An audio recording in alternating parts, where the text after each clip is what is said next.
From South Carolina Public Radio, this is the South Carolina Lead. I'm your host, Gavin Jackson, and this episode was recorded on September 5th, 2023, from South Carolina Public Radio Studios here in Columbia. Just so you know, some of the information in this podcast may have changed by the time you've heard it.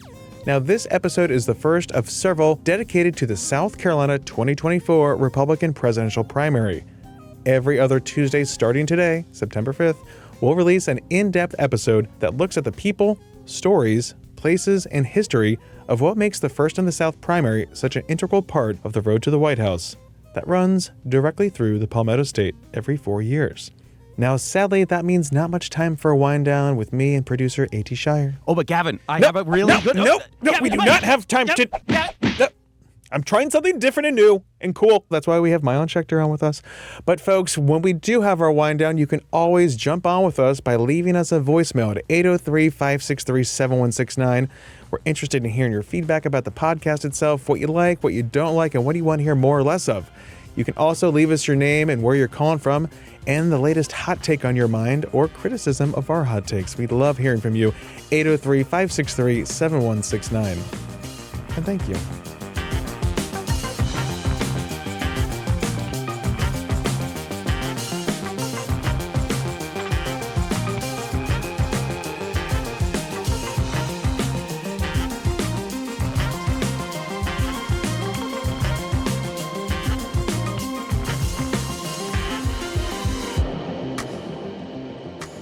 It's after Labor Day, which means campaign season is heating up, and so is our coverage of the 2024 Republican presidential primary, set to take place in a little more than 5 months on February 24th. So we start with this question. Why is the South Carolina Republican presidential primary so important?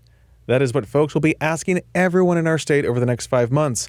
From politicos to the average resident, everyone will want to know, why does the road to the White House run through South Carolina? Well, dear listener, we are here to arm you with that answer and provide you with greater insight over the coming weeks as we explore the South Carolina Republican primary.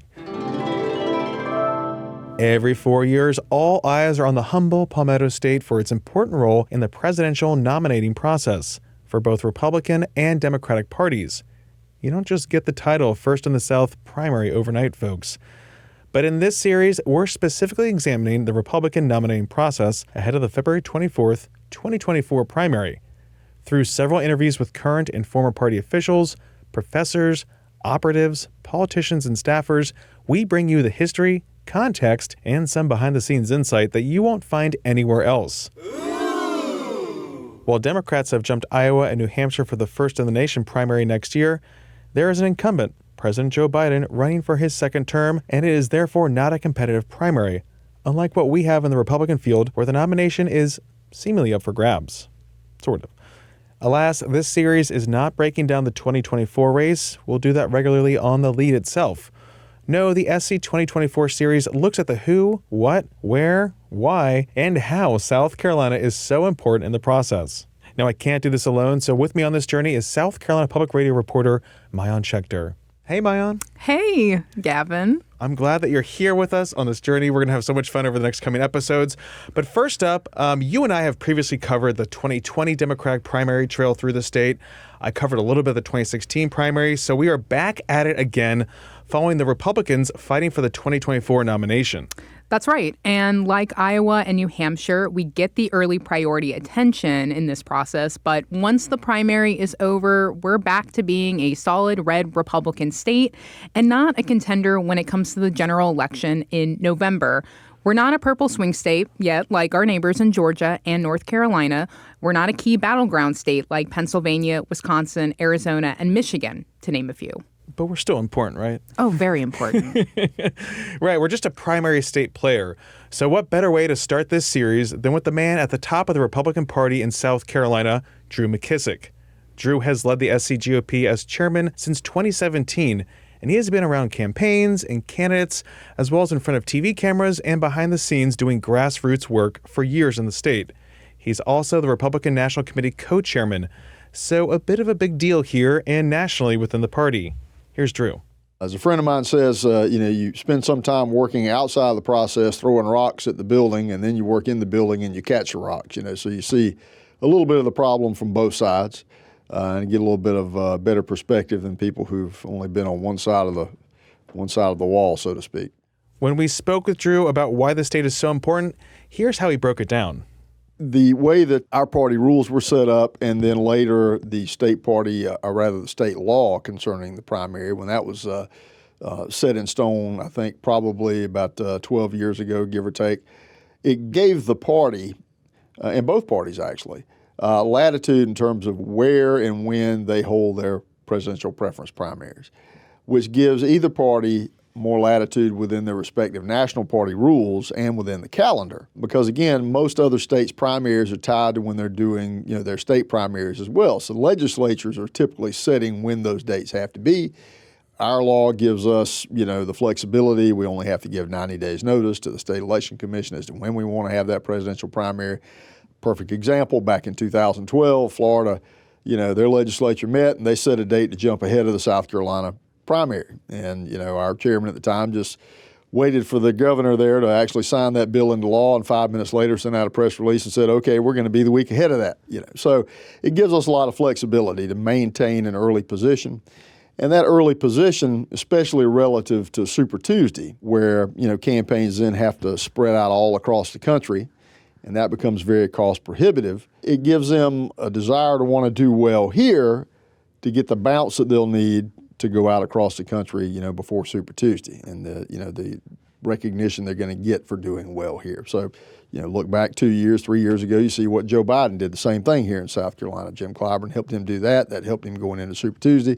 You can look back to multiple examples of Republicans who've done the same thing here. Ronald Reagan versus John Connally in 1980. The positioning here and also the demographics of our state, particularly Republicans in our state, offer a really good cross-section of Republicans nationwide. You've got conservative activists, social conservatives in the upstate. Those are maybe more economically conservative in the low country. Populist conservatives, those who take the military very seriously. We're probably the most military-friendly state in the country. And if you're thinking, well, Drew is a party guy, this is the party line, of course we're a big deal. He's going to say all these things. Kind of like when your mother tells you how special you are, and then you go to school and you realize you're not, because everyone else was told that they were special. Exactly. But that kind of sounded like an attack on me. Gavin, you are so special to me. But joking aside, we did hear from other folks about how our demographics, size, and track record for picking nominees makes us so important. So important. Yes, in fact, I spoke with College of Charleston Dean of Humanities and Social Sciences, Gibbs Knotts, who, with fellow political science professor Jordan Ragusa, wrote the book on primaries in South Carolina. Besides this podcast, that book, First in the South, Why South Carolina's Presidential Primary Matters, is a must-read for understanding this process and politics in our state. Here's Gibbs, who spoke with us on Zoom. 2 words sort of best describe why South Carolina is important. One is accuracy. I mean, it does a really good job of predicting who the nominee is going to be.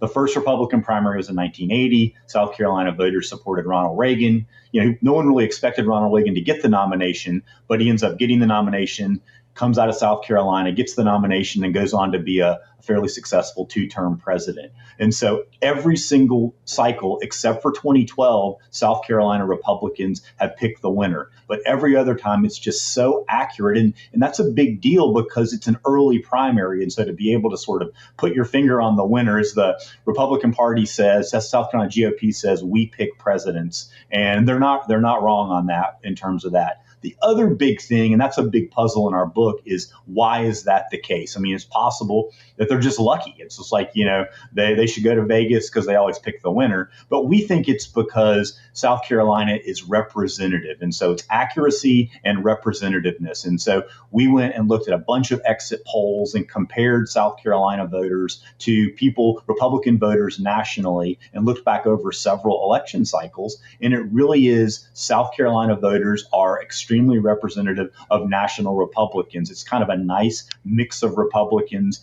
Basically, when we kind of ranked them amongst the other states, South Carolina was 3rd most Republican in terms of sort of 3rd most representative. And so we think that goes a long way. And we think South Carolinas are really, in addition to being extremely representative on the Republican side, we make the argument that it's a great size for a primary, an early primary especially, because, you can do a breakfast event in Greenville, you can do a lunch in Columbia, then you can kind of come do an evening event in Charleston. It's, you can get across the state fairly easily. You can also get your name out. I mean, I'm not saying that candidates spend a lot of money on radio and television, but it's not as expensive as media markets in some larger cities. And so there's just a lot of advantages to our particular state. Lots of good points from Gibbs there on our demographic, the size and ease of navigating the state, and our accuracy in picking nominees. But Gavin, isn't it odd that we vote on Saturday in these presidential primary elections? I mean, usually Election Day is on a Tuesday, like it is for the general election or during our June primaries for other statewide and local races, including for state house seats. Yeah, our Saturday presidential primary is definitely unique and something that you may think has its roots in giving the working man and working woman time off to get to the polls without having to juggle work, etc. But in fact, Chairman Drew McKissick said its start in 1980 was because at the time, it wasn't very fashionable to be a Republican as the state was shifting from voting Democrat. Our first presidential primary here in South Carolina was 1980, and it was positioned on a Saturday intentionally. The idea was if Republicans were able to go vote for president on Saturday, or in those days even, let's say, independents or conservative Democrats who were interested in supporting the Republican Party at the national level. If they were voting on Saturday rather than on a Tuesday, then nobody would know they were actually going to vote in a Republican primary because they wouldn't have to take off time from work. So it was a way to be a little bit more, incognito about their political leanings at the time.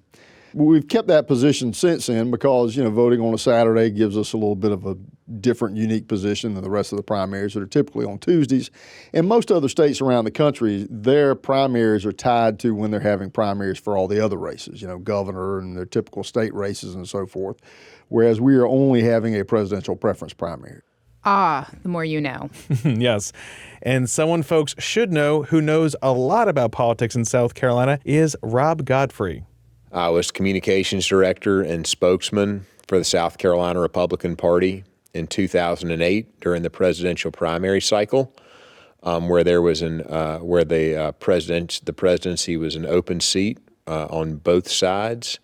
I was Governor Haley's deputy chief of staff and chief spokesman. She endorsed Mitt Romney in 2012, and she endorsed Marco Rubio in 2016. And I traveled with her extensively as she campaigned for both candidates. And so I've had a significant experience in the first in the South presidential primary over the years. Yeah, he's been on the front lines for a lot of major news and events in the state in those positions. And Rob doesn't beat around the bush when it comes to the state's role in essentially picking not only the nominee, but Republican presidents. There's no more important state than South Carolina when it comes to presidential politics, particularly on the Republican side. Since 1980, no one's gone on to win the presidency without first winning the South Carolina first in the South primary. And with the exception of once, no one's gone on to the nomination of the party without first winning the South Carolina primary. In South Carolina, we like to say we pick presidents. Another thing that distinguishes South Carolina's primary and makes it more significant as far as I'm concerned and as far as these campaigns, candidates, and many operatives are concerned is the number of Republican voters and conservative voters who participate in the primary here. More than 750,000 people participated in the primary in 2016. That's more voters than voted in New Hampshire's primary in 2016 by a long shot, and certainly more people than participated in the Iowa caucuses in 2016. As the years have gone by, particularly since the legendary 2000 race between George W. Bush and John McCain, you've seen, I think, 200,000 more voters participate in the first in the South primary here. So it's really the first test with a diverse set of conservative Republican voters in South Carolina for these candidates. And it's obviously a springboard to the nomination and ultimately to the presidency, as we've seen in the modern era. That's a nice distinction when it comes to the number of voters in South Carolina versus our early voting brethren in Iowa and New Hampshire, which commandeer a good bit of attention as well. But we're still important, remember? So important. Yes, we kept hearing from folks about how we have such a cross-section of voters within the state that makes us a strong representation of the national party. This is something I know you're going to explore in our next episode, Maayan. But even with our track record of picking nominees, providing a launching pad for Super Tuesday, and having a solid voting demographic, our First in the South title has been challenged before. Rob Godfrey, who is a font of knowledge, like so many other folks we spoke with, recounted what happened in 2012, as you may have heard Drew reference a few minutes ago. Well, you've always got states that want to create some mischief in the calendar process. In 2008, Chairman Caton Dawson was a strong advocate and leader on the Republican National Committee to keep South Carolina first in the South, and he always pledged to his constituents here who elected him, the delegates at the state convention, the members of the executive committee, that he would maintain South Carolina's critical role in the primary process, and he famously announced South Carolina's date for the 2008 primary at a news conference with New Hampshire's legendary Secretary of State Bill Gardner. They held an event together in 2007.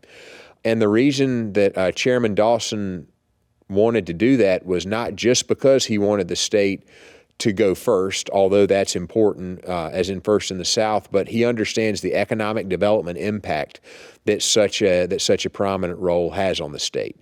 When you have the eyes of the world focused on South Carolina for a sustained number of months, these candidates end up calling our state a second home. They campaign across the area, they bring reporters with them, they bring other visitors with them, and there's a real economic development boon to the state when there's that much attention focused on it. It highlights things like our tourist destinations. It highlights things about the rich natural resources that make the state great, because all of those candidates get to know people all across the state as they travel. And so there's nothing more important than that. And those threats are things that people like state chairmen take seriously. And so they want to make sure that they maintain the first in the South status, to make sure that South Carolina continues to play that role that focuses the eyes of the world on it. And Chairman Dawson did, in fact, make sure that South Carolina went first in the South, and it ended up costing us some delegates and alternates to the national convention. But we had a great time in Minneapolis holding a reception that kind of made light of that. We called it a penalty party.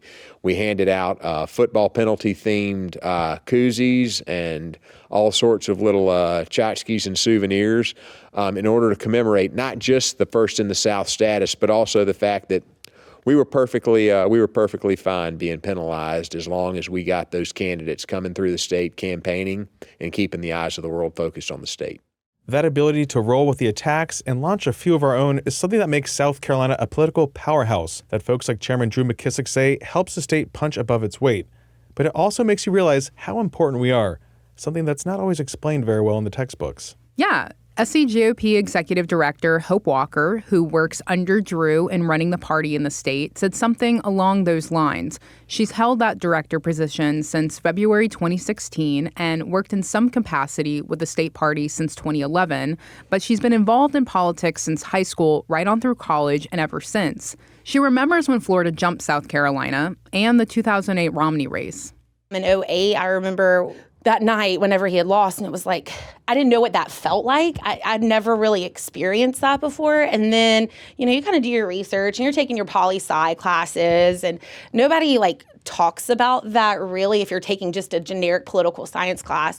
But then whenever you're meeting all these other folks and you're making the connections, you start to learn and understand. And I'll never forget when the 2012 primary was going on and Florida jumped South Carolina, I was like, oh my gosh, this is horrible. What are we going to do? And then the chairman at the time, we jumped our date. Well, we lost delegates. And I thought that was the worst thing in the world. But no, that was a big deal. It didn't matter if we would lose delegates. We are going to be first in the South.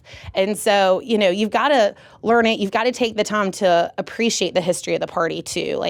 I'm not where I am just because of me. I'm where I am because of the people the consultants and the former executive directors and the grassroots and the donors. Like, it's not just what happens now, it's what's happened in the past to get us to where we're at right now.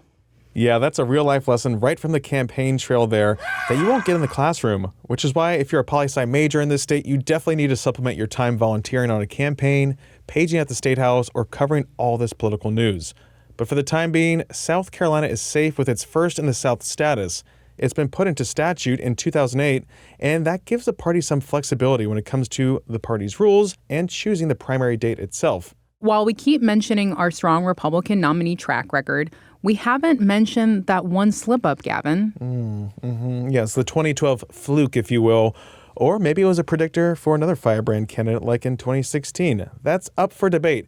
But yes, former House Speaker Newt Gingrich beat the eventual nominee, former Massachusetts Governor Mitt Romney, in 2012.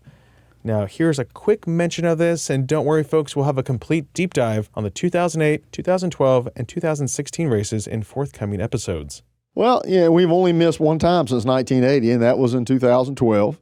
Newt Gingrich won the primary here that year, and I think it's fair to say that that had a lot to do with his performance in that last presidential debate just before the primary. Again, other than that, we have always picked the eventual winner here in South Carolina.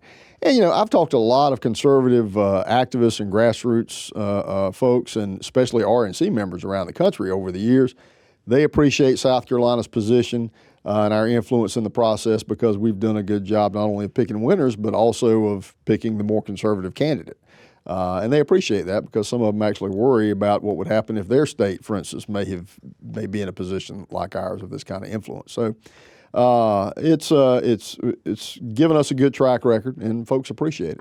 And while Gingrich maybe saw South Carolina as a boost to his chances, it eventually came to pass, just like for so many other candidates, like former Florida Governor Jeb Bush in 2016. Yes, that's right, Mayan. While South Carolina can make a candidate's dreams come true and our track record is strong, we also have a reputation of being the make or break point for candidates as well. Whoa, what was that? Yeah, that is the lead sort of truth, Mayan. Yes, I carry it on my person. But that's not the point. The writing is usually on the wall for many candidates post-primary day here. In fact, here is College of Charleston professor Gibbs Knotts again talking about that, and he even put a 2024 lens on it under the guise of the current Republican field, which is commanded by the seemingly unmovable frontrunner, former President Donald Trump. I kind of think South Carolina is the last stop. If you don't do well here, there's not a lot of, opportunities moving forward, especially with all those southern states coming afterwards. I think I sort of expect that, people will drop out even before Iowa and New Hampshire. I mean, I think that, look at a guy like Lindsey Graham. I mean, Lindsey Graham was running for president in 2016. And really, we didn't get a chance to vote for him here in South Carolina. He'd already dropped out before the South Carolina primary took place. What I'm really looking at is there going to be kind of a coordinated effort among the folks that don't want Donald Trump to be the nominee to say, okay, it's fine now. You can have 8 people on the debate stage, but we've got to get out quicker than we did in 2016. Because if there's 8 people in the South Carolina primary, I just don't really see how Donald Trump doesn't win that. Maybe if he's in jail, but I think these trials are going to take a long time. And, he also gets a bump in support among some voters when he kind of the more legal trouble he gets in. And but I think that the calendar is so front loaded that, once you pass Nevada and South Carolina, there's really not a lot left. It's kind of the writing's on the wall at that point. Okay, so let's break it all down right now. We got some big takeaways here from our first episode about why South Carolina is so important in the Republican presidential nominating process. The Republican Party in our state is ideologically and geographically diverse, which provides a strong sampling of the party nationally. This strong cross-section of voters has translated into accurately picking the eventual nominee in every primary since 1980, with the exception of who, Mayan? Of course, we're talking about former House Speaker Newt Gingrich back in 2012, thanks to his status as a fellow Southerner from nearby Georgia, but also his fiery performance in the 2012 South Carolina debate before the primary. But former Massachusetts Governor Mitt Romney, now a U.S. Senator, eventually became the 2012 nominee. That's right. In addition to our demographics and track record, the state is small enough that well-funded campaigns and shoestring budget long shots can get around, put up advertising, and visit our biggest cities in the span of a day. The party also has flexibility in deciding when our primary is, and South Carolina provides clarity for the field following the Iowa caucuses and New Hampshire primary. And as a result, the field tends to whittle down following the first in the South primary. And it gives a boost to folks heading into Super Tuesday, just a few short days later, and the several southern states in that primary as well. That's a great wrap-up right there, Maayan. I really appreciate you coming on this journey with us as we begin. Of course. And I look forward to our next episode in the next 2 weeks that will explore the people who make up the Republican Party of South Carolina, their values, top issues, and what makes the electorate just so good at picking the eventual nominee. Oh, now wasn't that fun? That's right. Now in future episodes, we'll explore further who makes up the South Carolina Republican Party, where the battlegrounds are in the state, what it takes to win here, and how campaigns work, as well as the history of dirty tricks in our politics, and we'll look in detail at the past 3 primary winning campaigns. And to wrap it all up, we'll give you everything you need to know about the 2024 candidates and how to vote in the February 24th primary. This is all news you can use, folks, and you can do that by subscribing to the South Carolina Lead wherever you find podcasts. And we'll have a new SC 2024 designated pod every other Tuesday. You can find out more about the primary, the latest news from the trail, and more at southcarolinapublicradio.org and scetv.org/SC2024, your home for campaign 2024 coverage. Thanks as always for listening to the pod, y'all. You can show us your appreciation by leaving us a review on Apple Podcasts or a voicemail at 803-563-7169, especially if you have questions about the whole primary process. We'd love to hear from you. You can stay up to date with the latest news on scetv.org and southcarolinapublicradio.org, and don't forget to support your local newspapers. For the South Carolina Lead, I'm Gavin Jackson. Be well, South Carolina.